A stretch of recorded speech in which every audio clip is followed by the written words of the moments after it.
நம்முடைய நாட்டினுடைய பிரதமர் பூமி பூஜைக்கு சென்றார். பூமி பூஜைக்கு செல்லும் பொழுது சுல்தான் முகமது புகாதிர் அவர்களும் அவருடைய மனைவி ஜஹாரா பேகம் பூமி பூஜையிலே கலந்து கொண்டார்கள். அக்கம் பக்கம் இருக்கக்கூடிய 8 நாட்டு மன்னர்கள் அந்த கலச நீரோடு கலசத்தோடு கையிலே வைத்துக் கொண்டிருந்தார்கள். நான் சொல்லுவது வாட்ஸ்அப் செய்தி அல்ல.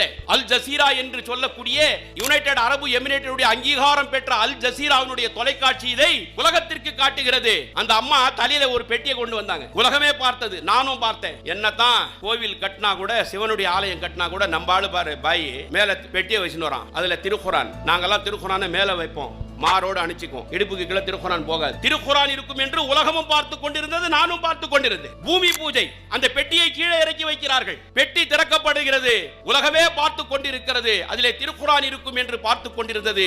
அந்த பெட்டியை திறந்து பார்த்தால் அதிலே இருப்பது திருவாசகம். அதிலே இருந்தது திருவாசகம். இதை சொல்லக்கூடிய அந்த நோக்கம், இப்பேற்பட்ட இந்த திருவாசகமும் இந்த திருக்குறளும்